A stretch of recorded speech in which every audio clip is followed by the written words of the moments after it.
Good afternoon and good evening to our international audience. I'm Adrienne Tongate, Executive Director of Chicago Sister Cities International. Thank you for joining this month's Discover Our Sister Cities conversation, featuring our sister cities of Casablanca and Petah Tikva, Israel. Discover Our Sister Cities explores a wide variety of unique topics from Chicago's 29 international sister cities, ranging from history to current events and culture. Today's panel will touch on all three of those.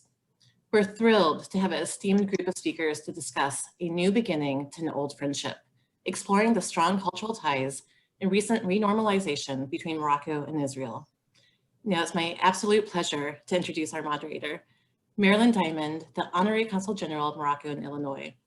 In addition to her role as Honorary Consul General, Marilyn serves on a number of boards, including the Chicago Council on Global Affairs, the Harris School of Public Policy Studies, the Crown Center for Middle Eastern Studies, Spertus Institute for Jewish Learning and Leadership, and Girl Security. Marilyn is an amazing advocate for the power of citizen diplomacy. She served as co-chair of the Casablanca Committee of Chicago Sister Cities International from 2001 to 2014, during which time she spearheaded dozens of programs around healthcare and education, and we're thankful that she remains an active member today. Marilyn, thank you for leading this important conversation. Adrienne, thank you. Thank you for your kind and warm introduction. And I want to add my welcome to our audience, both in the United States and around the world. It is my joy and privilege to moderate today's conversation on the renormalization of relations between Morocco and Israel and why it is so unique within the Abraham Accords. Our esteemed panelists, each of whom brings a unique set of lenses to the topic, will guide us in a fascinating discussion. But before I introduce them, I'm going to speed race through history to provide a context for our audience to this consequential agreement. Morocco is home to North Africa's largest Jewish community, which has been there since ancient times and predates the arrival of Muslims in the country. The Jewish population grew with the arrival of Jews expelled from Spain in 1492 and reached approximately 250,000 in the late 1940s, making it 10% of the national population of Morocco at the time. Between the establishment of the State of Israel in 1948 and the independence of Morocco from France in 1956, thousands of Jews left Morocco. Most went to Israel, and the majority of others went to France, Canada, and the United States. Today, the approximately 3,000 Jews who remain in Morocco continue to live a vibrant Jewish life. And it is now my pleasure to introduce Consul General Aviv Ezra. And just a little housekeeping note here. I've taken the liberty of shortening the extensive and impressive bios of our guests. They can be seen on the invite to today's event. I am highlighting those elements that are most relevant to our discussion today. Aviv Ezra is the Consul General of Israel to the Midwest based in Chicago. Prior to his appointment as CG, Mr. Ezra quarterbacked Israel's relations with the United States Congress for 8 years. For the past 3 years, he has served as Director for Congressional Affairs at Israel's Ministry of Foreign Affairs in Jerusalem. 5 years prior, he served as Counselor for Congressional Affairs at the Embassy of Israel in Washington, D.C. Mr. Ezra holds a BA in Economics and Political Science from Hebrew University in Jerusalem. Consul General Ezra, the floor is yours.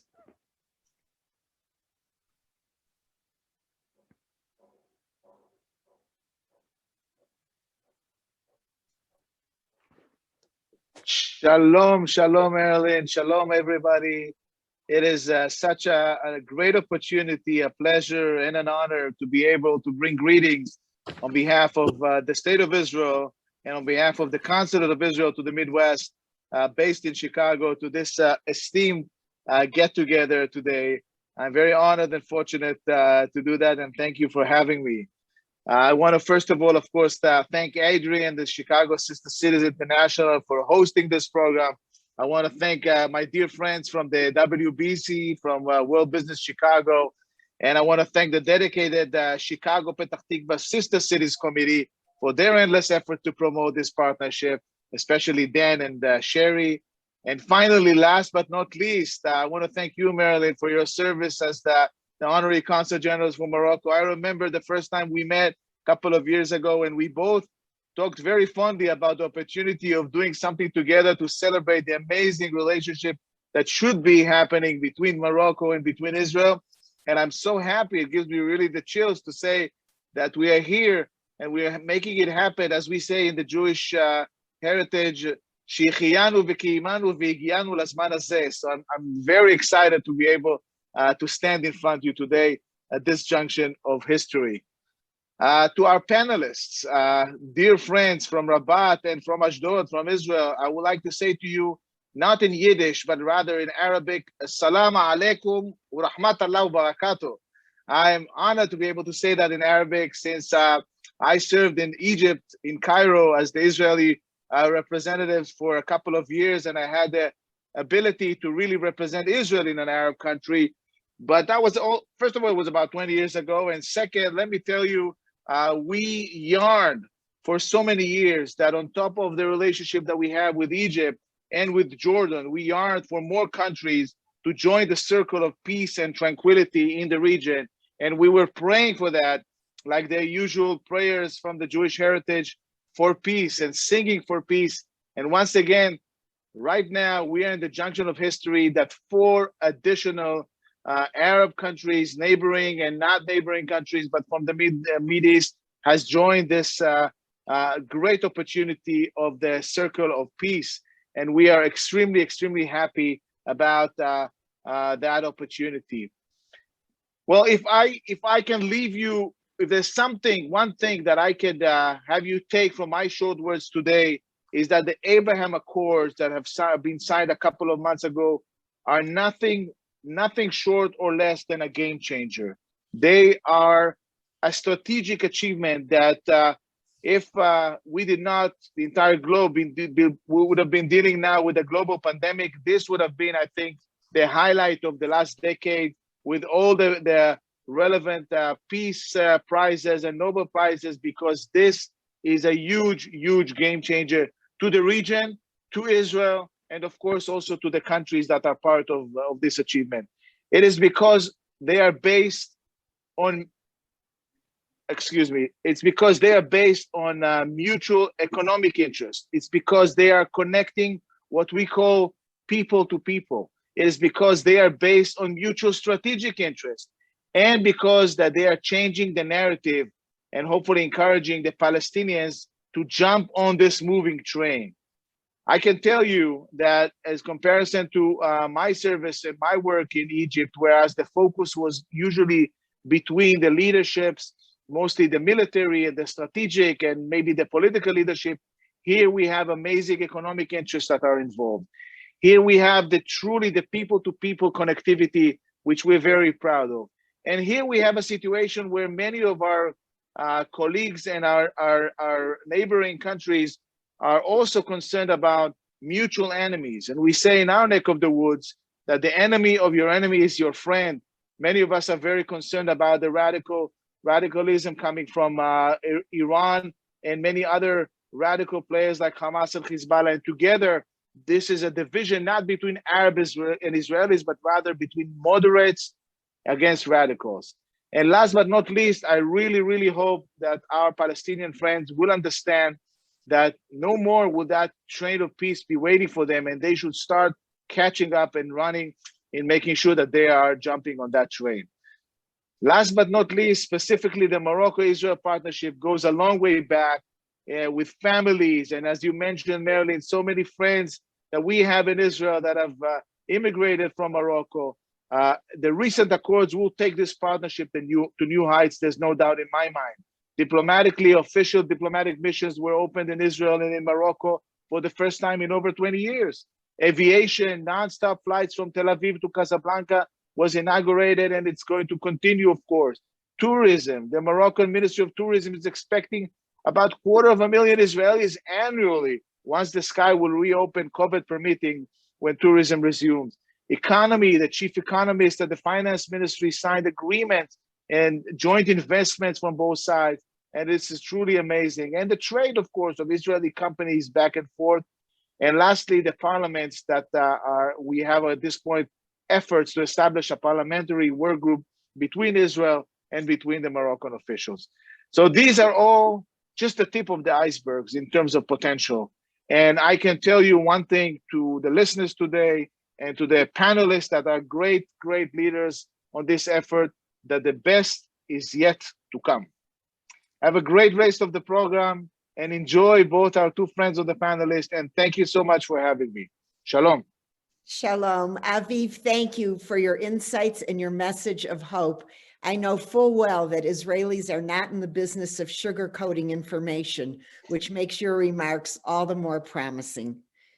And now, to give us additional perspective, we turn to our esteemed panelists, Professor Andre Levy and Mehdi Boudra. Dr. Levy is an anthropologist at Ben Gurion University of the Negev.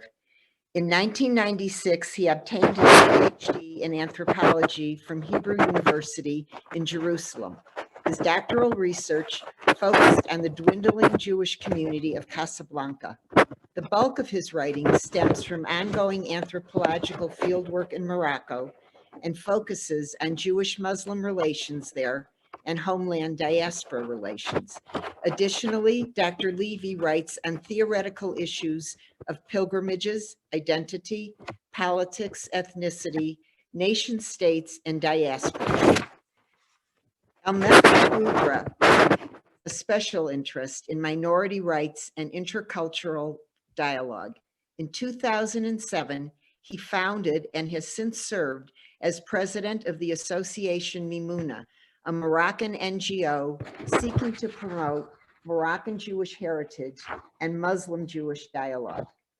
He organized the first Holocaust conference in the Arab world in 2011, and in 2012, he brought the first Arab student seminar to Israel. In 2018, Mr. Boudra was among the Al-Governor's J100 list of top 100 individuals who have positively influenced Jewish life. Mehdi is associated with and serves on the boards of many civic and educational organizations and think tanks in Morocco and the United States.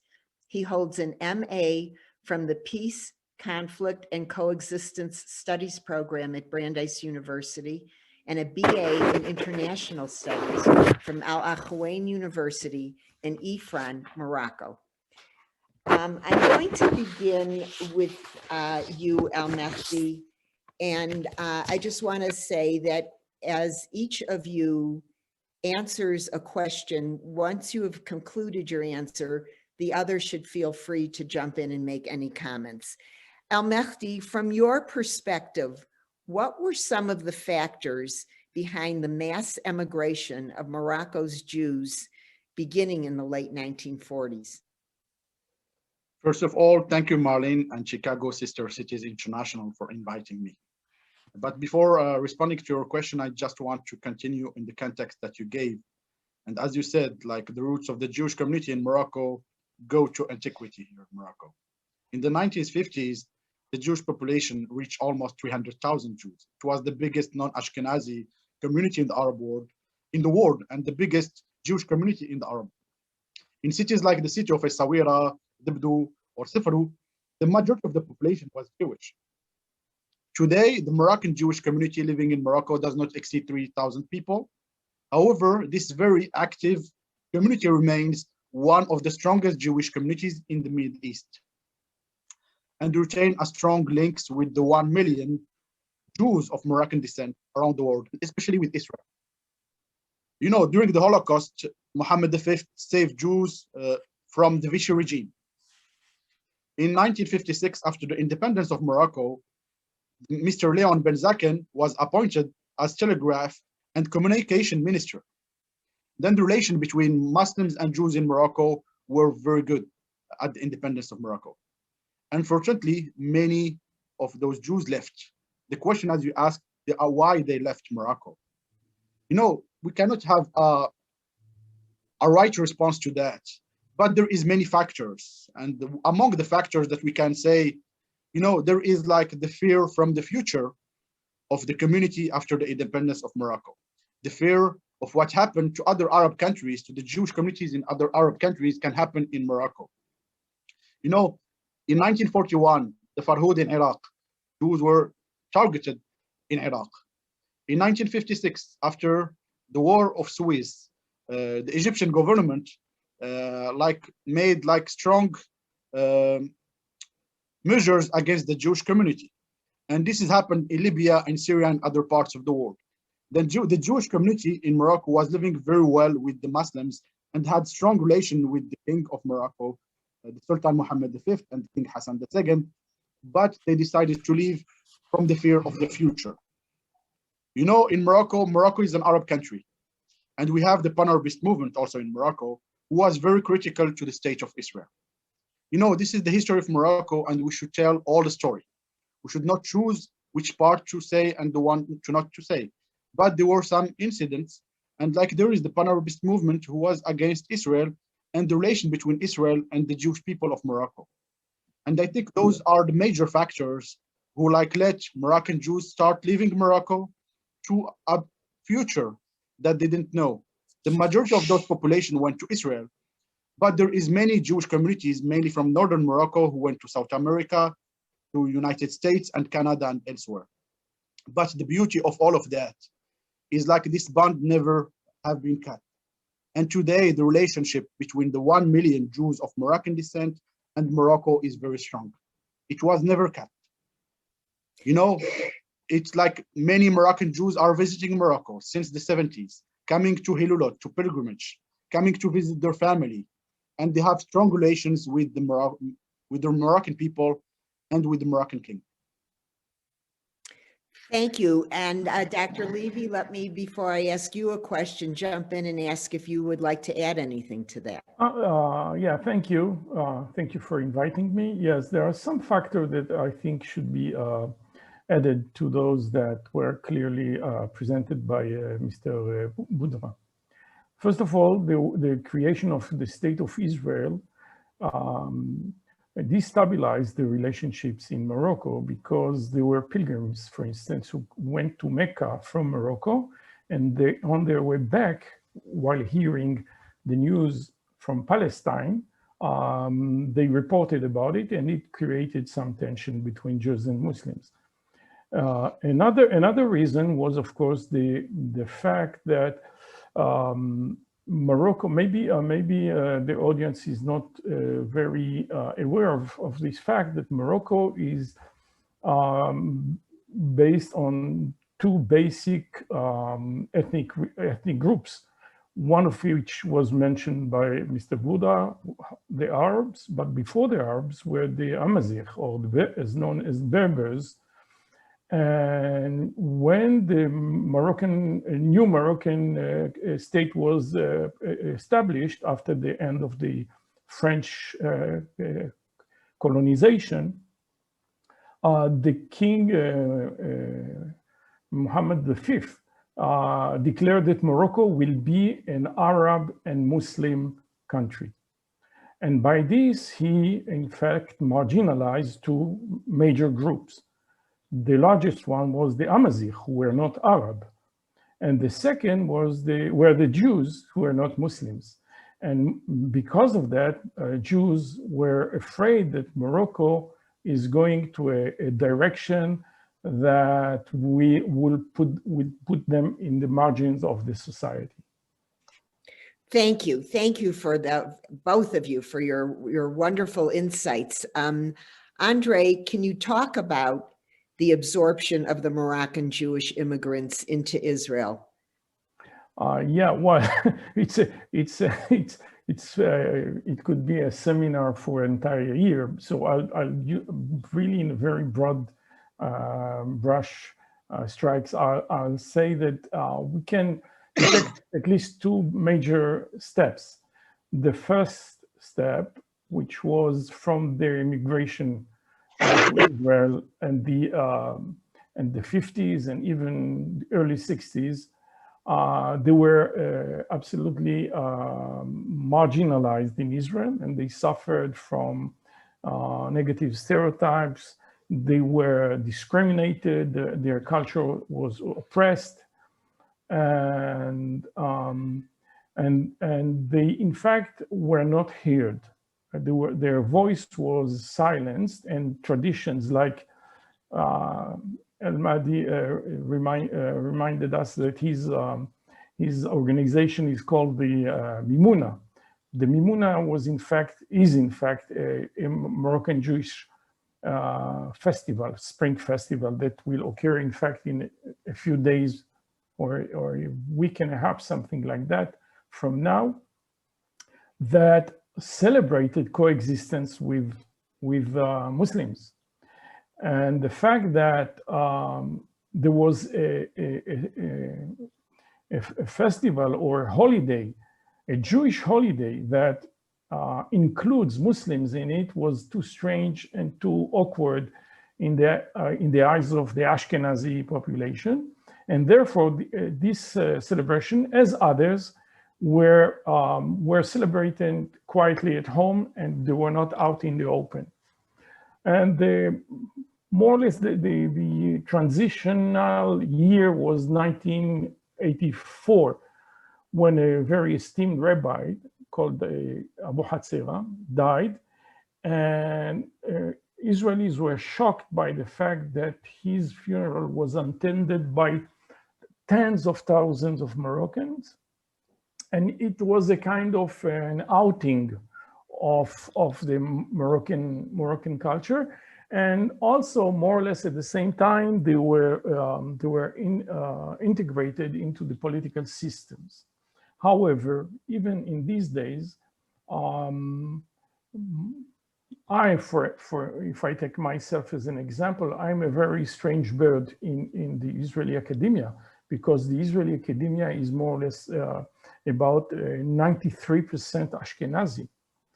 The Supreme Court is composed of only Ashkenazi. The leading journalists most of them are Ashkenazi. So it's not that now the situation is much better, especially culturally, so that Moroccans are still not really accepted as an elite in Israel.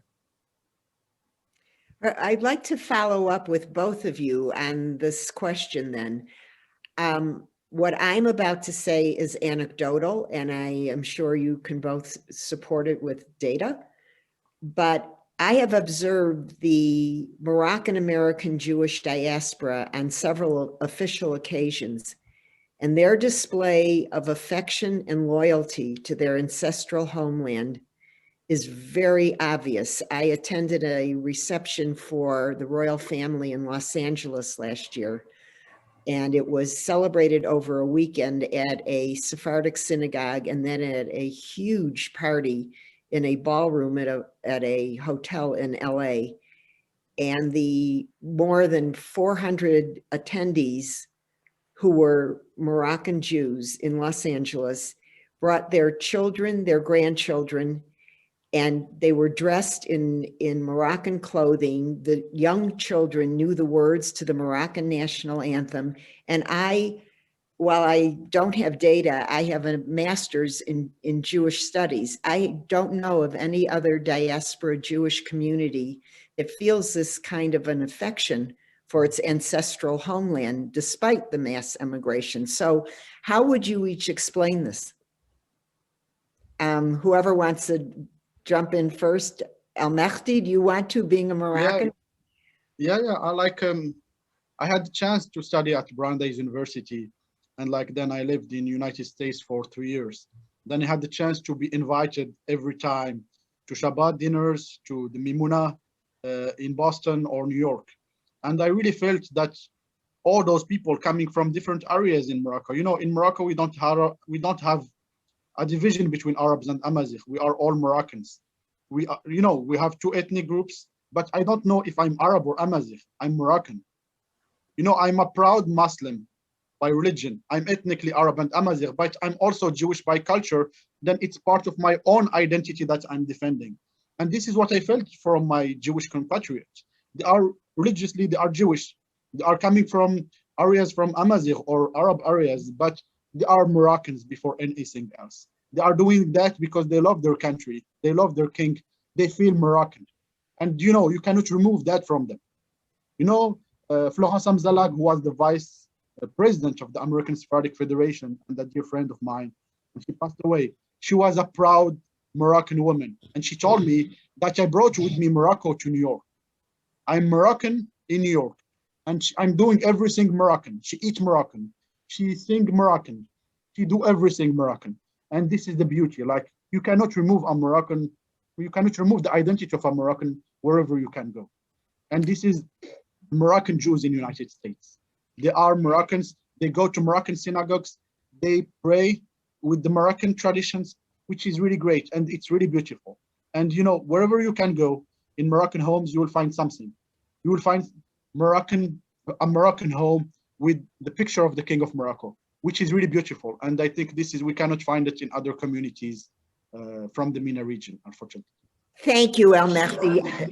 Dr. Levy, jump in and tell me your thoughts. Tell us. I think that you touched in a very important question, and indeed, the fact that Moroccans in Israel, for instance, were their culture was oppressed doesn't mean it was successful. The oppression was not successful because Jews in Israel, I'm sorry, still thought about themselves more than anything as Moroccans. And I myself, I am a Moroccan citizen. I have a Moroccan passport. And I feel that dividing me between Israel and Morocco, either Israel or Morocco, for me it's living half life. I feel integrated when I am both Israeli and Moroccan, and I feel it in Morocco at home. And I think that I'm not. It's not a very special. I'm not unique in this sense, and so that I can give you a very fascinating example that capture this very integral sense of belonging. For instance, when Jews left Morocco, one of the practices that they couldn't practice anymore was hagiolatry or saint veneration, because they were separated from Morocco and they couldn't visit now the shrines of the saints. So in due time, Moroccans in Israel, there were several Moroccans in Israel who dreamt that the saints asked them to immigrate. So they consecrated a shrine even in their home for a saint, and this became a site for pilgrimage. But then when Morocco was opened basically in the 1980s, Jews could now revisit these saints in their original site.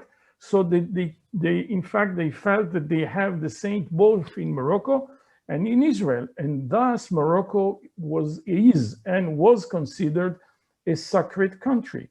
So the upgrade in the relationship between Morocco and Israel is much more than a political move.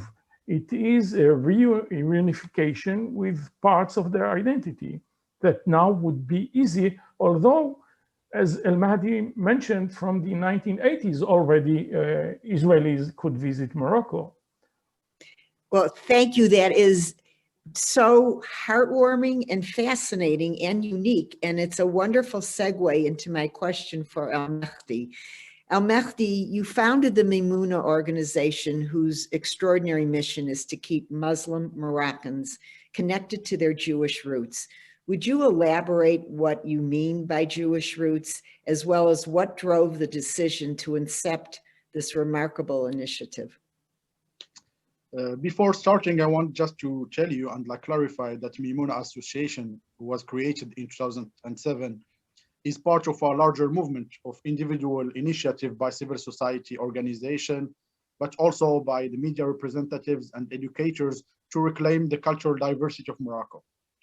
You know, founding Mimouna, for us as Mimouna members, who are all young people between 18 and 35 years old, we are like, it's our way to reclaim our diversity and the diversity of the Moroccan identity in Morocco. As I said, we are proud Muslims, we are Arab and Amazigh, we are Africans, but we are also Jewish by culture.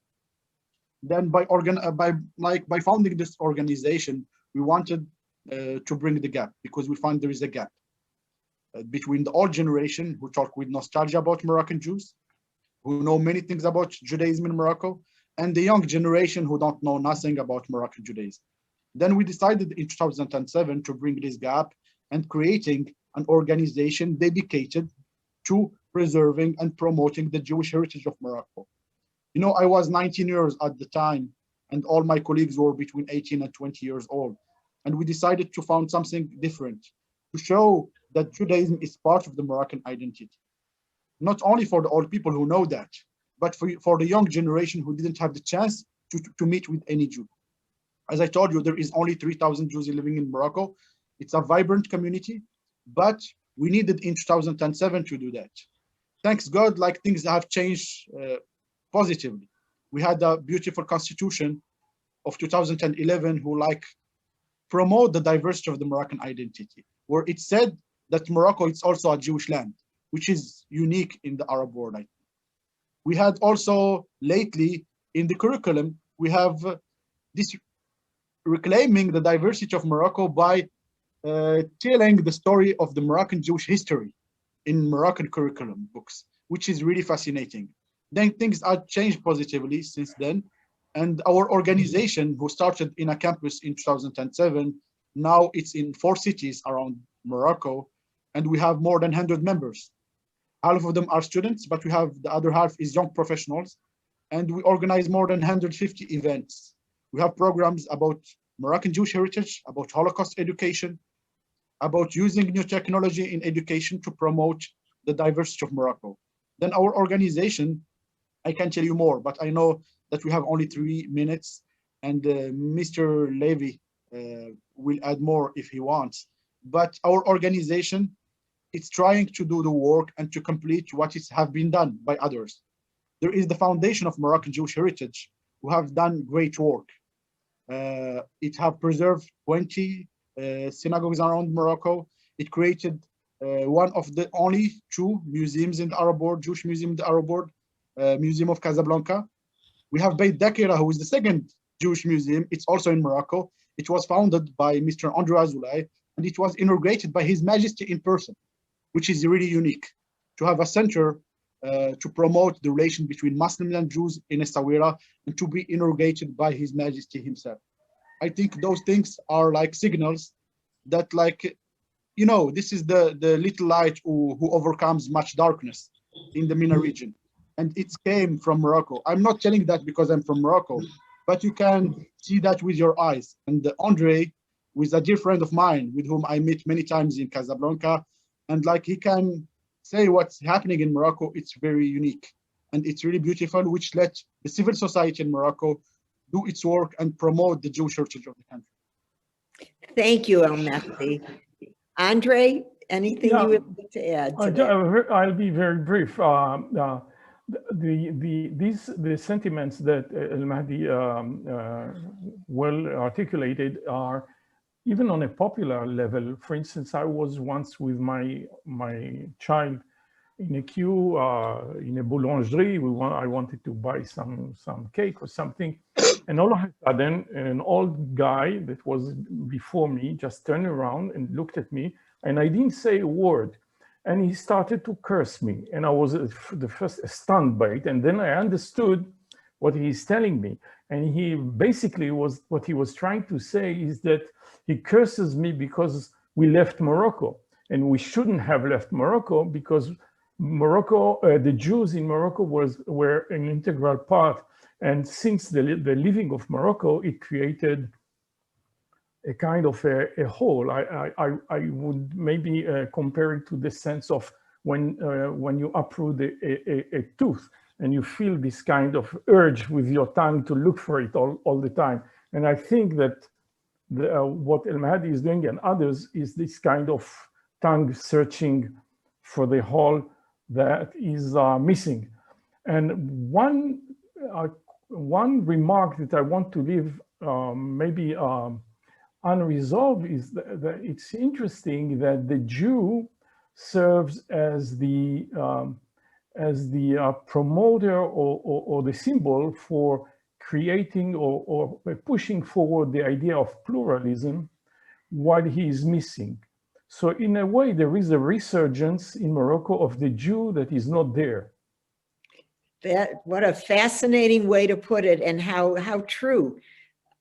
So, El-Mehdi, how did the average Moroccan, you speak about the young people of Morocco today who really don't have any direct experience with a Jewish population, how did they view the renormalization of relations?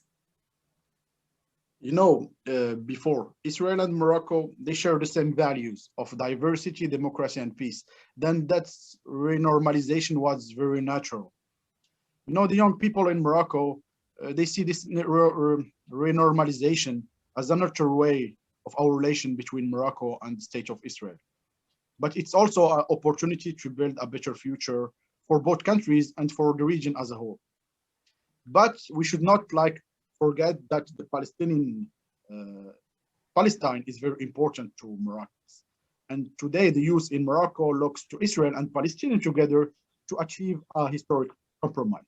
I think there is a double thing. It's like a great opportunity for Moroccans. We are really happy that Morocco have strong relation with Israel, but in the same time, we don't forget Palestine, and we want a compromise between Israelis and Palestinians. I think this is the duality where the young of Moroccans are hoping.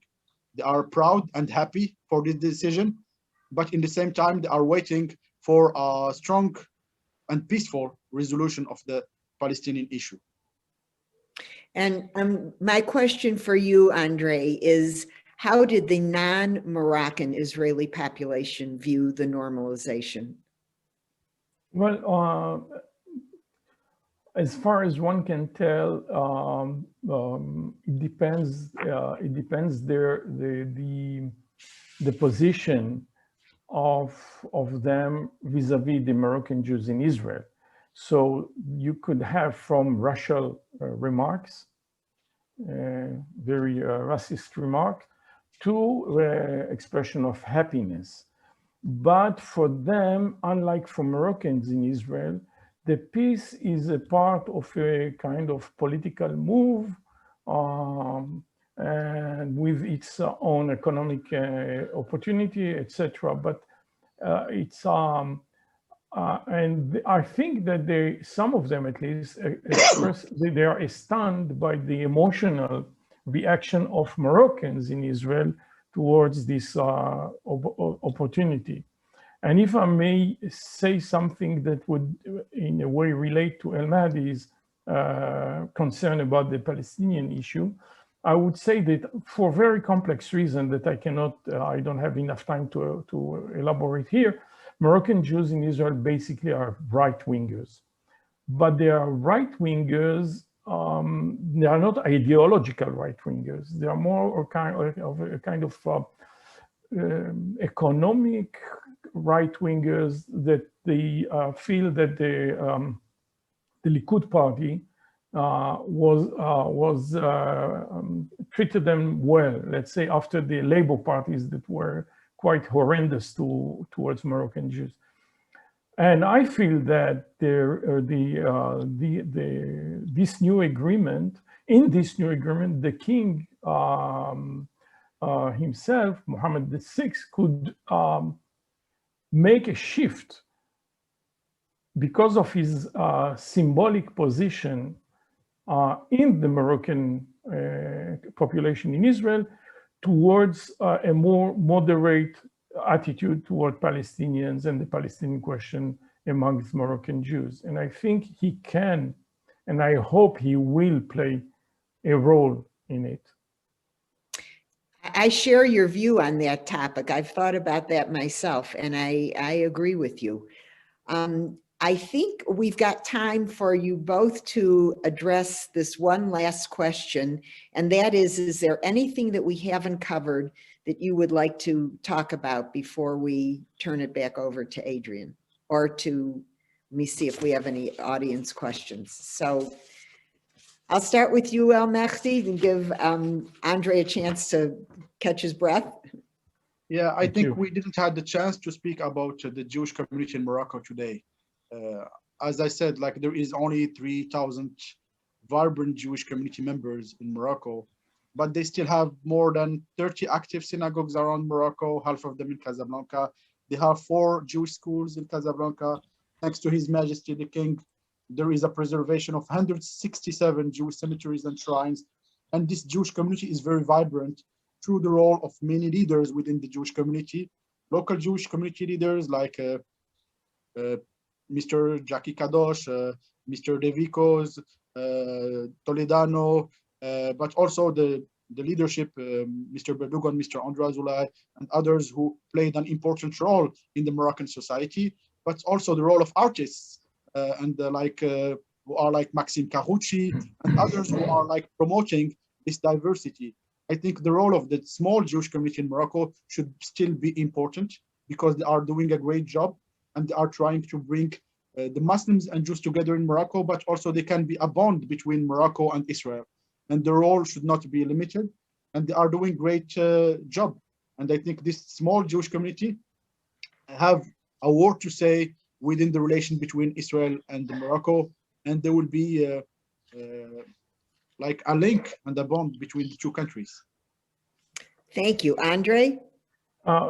Thank you. I'd like to add to Mehdi is that I have some fear for the very fragile Jewish community in Morocco, basically by what I see now as a movement towards an Orthodox, ultra-Orthodox Judaism, that I'm afraid that it might change the profile and nature or the cultural perception of the Moroccan Jews who live in Morocco. And my hope is that the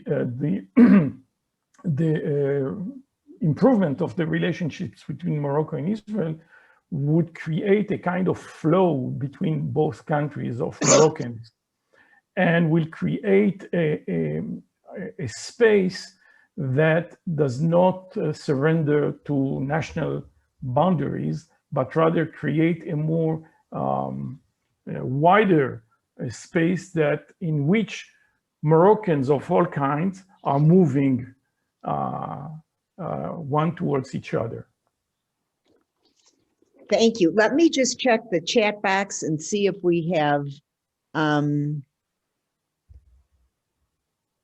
okay, so I think that we have 5 minutes left, so that should allow for one more question. And so we'll try and make it, I'll say to each of you, you have one question that is there anything more that you feel, El Mehdi, that Morocco can do to support its Jewish community? I mean, I know you've listed so many extensive things, but in the sense of creating a better understanding of the Jewish heritage among those Muslims not connected to the Mimouna Association, how can you message this if you had the opportunity? I think the only thing who was missing happened this year. We integrated the Jewish Moroccan history and culture into the Arabic language curriculum of Morocco. You know, it was the fight of people like Simon Levy and others who fight for many years. And thanks God, and thanks to His Majesty the King, we have that. You know, was the thing who was missing. You know, as I said, we had like many things where we are like going further, like the two only Jewish museum in the Arab world, the Jewish Museum of Casablanca, created in 1997 by Simon Levy, and the center by Dakira, the House of Memory, created by His Excellency Mr. Andrew Ozulai, and inaugurated by His Majesty in Essaouira last year. Then the only thing that was missing happened. I think we are doing great on this Jewish part of the Moroccan identity as a whole. But I think we should support. I think there will be three pillars on that, and one of them is the education. And education, now we have the tools. We should disseminate that to the general public. And the general public is the role not only of civil society and the media and the Moroccan government, but it's the role of every one of us, everyone, academic people, not academic people. We should all work to educate people and disseminate this knowledge. And this role should be done in the right way and fastly. And Andre, anything you would add to that? Yeah, thank you. I think that indeed Morocco is doing huge efforts to commemorate, to keep or preserve the Jewish history. And I think in Marrakesh, the work that is done there, it's like unbelievable, and with the direct involvement of the king himself. But again, the demographic factor is quite threatening, so that I hope that there would be moves of the Moroccan government towards a kind of facilitation of a presence of Israeli of Moroccan origins in Morocco, so that they will not be considered as usual tourists, I would say.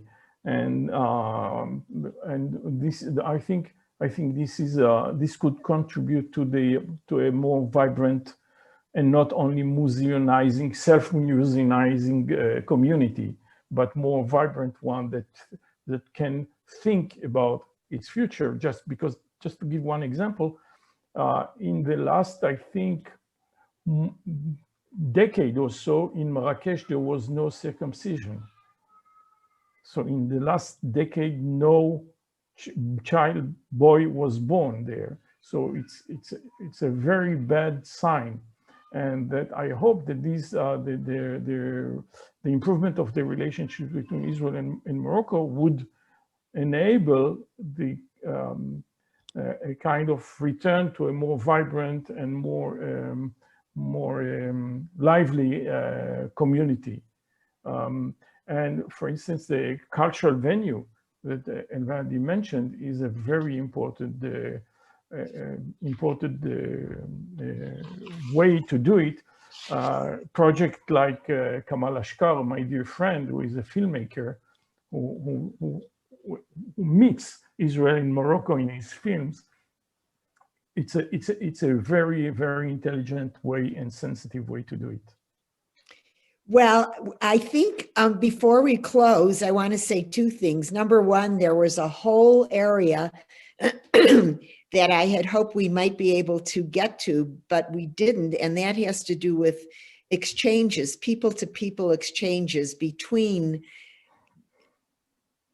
people from Chicago and from the United States. I'm thinking specifically of our sister city organization in Chicago and Petah Tikva, and something that, you know, and your organization, Al Mehdi, because people-to-people diplomacy, I know from experience, is the most impactful way to reach hearts and minds. So that means we have to do a session 2 to talk about all of that.